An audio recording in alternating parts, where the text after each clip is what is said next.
આપ સર્વોને હેતપૂર્વક જય શ્રી સ્વામિનારાયણ। આજની સત્સંગ કથા વાર્તા નિજ મંદિર સાવરકુંડલા। આજની સત્સંગ કથા વાર્તામાં આપણે ચરિત્ર કથા અંતર્ગત ગામ જૂનાગઢના ગોવા ભગતની પ્રસંગ વાર્તા સાંભળશું।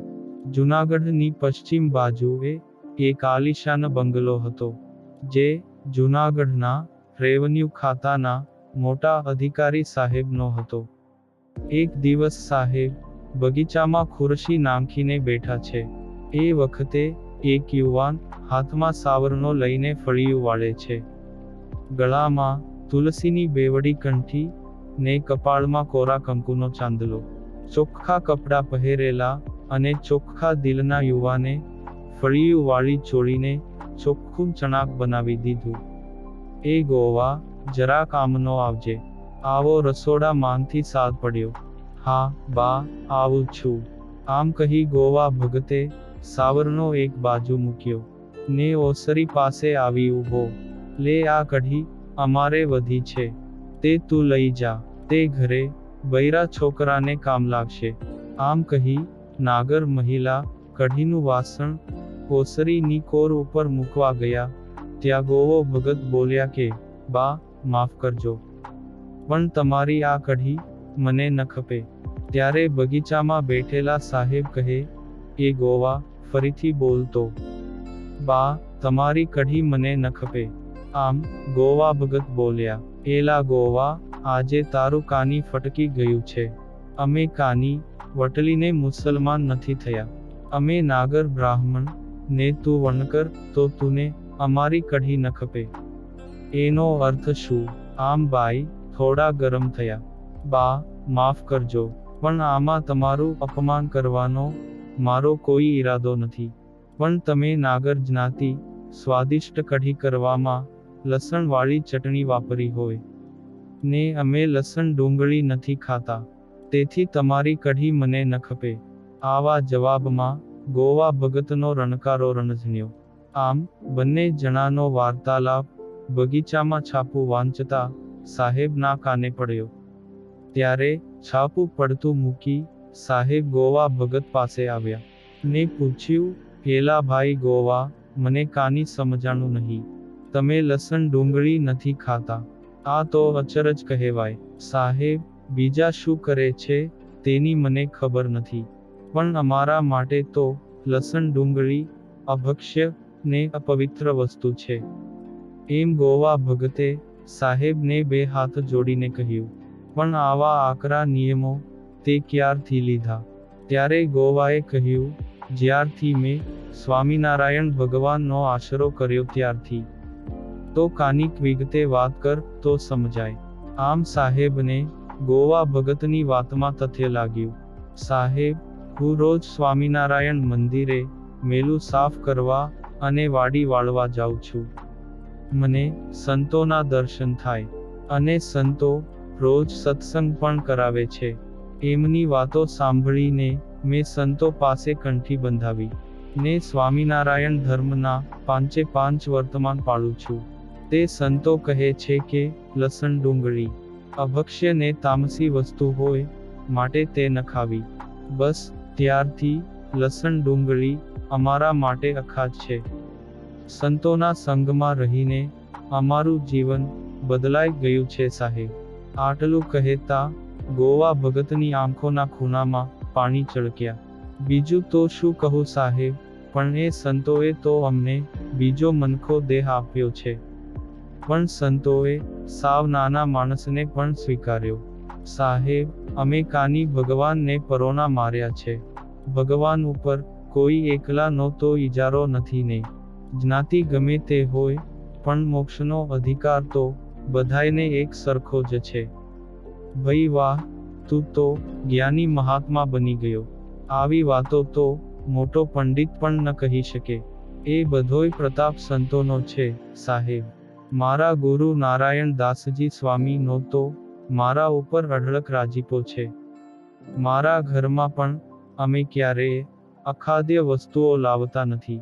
સાહેબ, હું રોજ વહેલી સવારે દામાકુંડમાં નાહી ભીને પંચીએ મંદિરે કોઈને અડી ન જવાય તેમ દર્શન કરું છું. પછી ઘરે જઈ કપડાં પહેરીને કામકાજે લાગુ. ને કામકાજ કરી ઘરે આવી પાછો કપડાં સોતો નાહી નાખું છું. અરે ગોવા, તારી આ વાત સાંભળીને તો ગમે તેવા માણસને પણ કાન પકડવા પડે હો.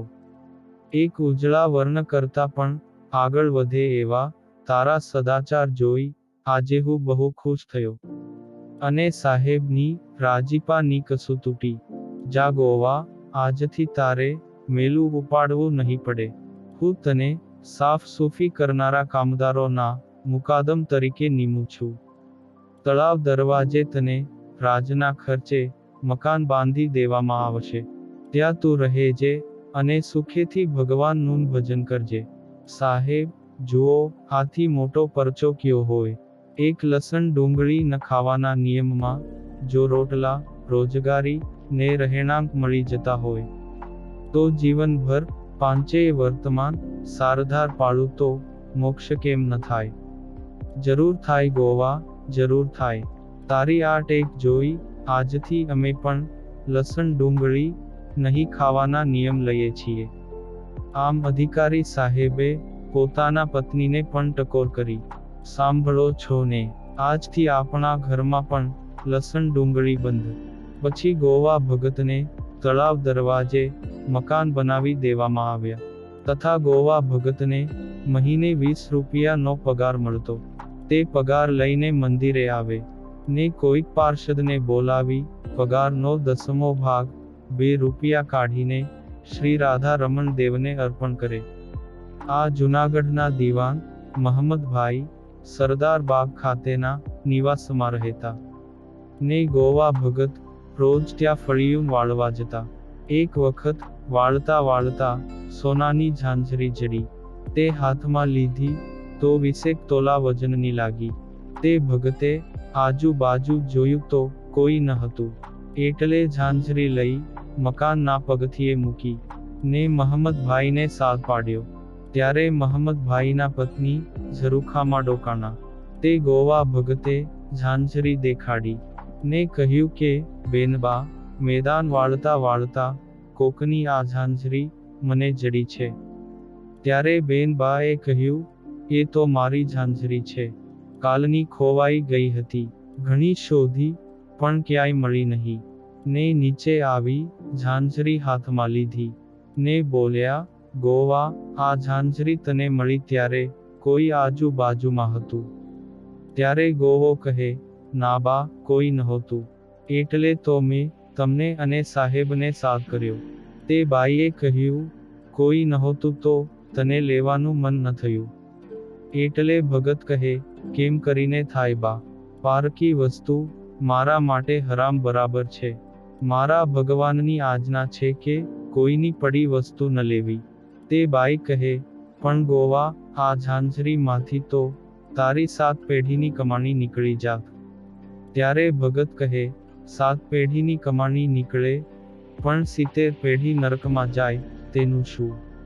વળી મારા ભગવાનની આજ્ઞા લોપાય તો એ રાજી ન થાય. તે બાઈ કહે, કોણ તારા ભગવાન? તે ભગત કહે, શ્રી સ્વામિનારાયણ ભગવાન. પછી તો મહંમદભાઈના પત્નીએ પતિને આ વાત કરી ત્યારે તે પણ રાજી થયા. ને બીજા દિવસે કચેરીમાંથી ગોવા ભગતને તેડું આવ્યું. તે અમલદારે ભગતને હાથમાં એક કાગળ પકડાવ્યો. તે કાગળમાં લખ્યું હતું કે ગોવા ભગત કામ કરે કે ન કરે પણ તેને મહિને 20 રૂપિયા પગાર તે જીવે ત્યાં સુધી રાજ તરફથી મળતો રહેશે, દીવાન સાહેબના હુકમથી. આમ ગોવા ભગતની મુમુક્ષુતા જોઈ જૂનાગઢ મંદિરના મહંત સદ્ગુરુ શ્રી નારાયણદાસ સ્વામી ઘણીવાર તેને કહેતા કે ગોવા, આની તો વર્ણાશ્રમનો ધર્મ આડો આવે છે. એટલે છેટે રહેવું પડે, પણ અક્ષરધામમાં તો આપણે બંનેએ એકબીજાના ગોઠણ ઉપર ગોઠણ ચડાવીને બેસવાનું છે. ને આજે પણ ગોવા ભગતના વંશજોએ જૂનાગઢમાં સત્સંગનો વારસો જાળવી રાખ્યો છે. આ પાવન પ્રસંગ આજે સદ્ગુરુ ગાથા તથા અન્ય લેખમાંથી સાંભળ્યો. અને હવે પછીની કથા વાર્તા આપણે આગળના ભાગમાં સાંભળશું. અત્યારે આપ સર્વોને ભાવથી જય શ્રી સ્વામિનારાયણ.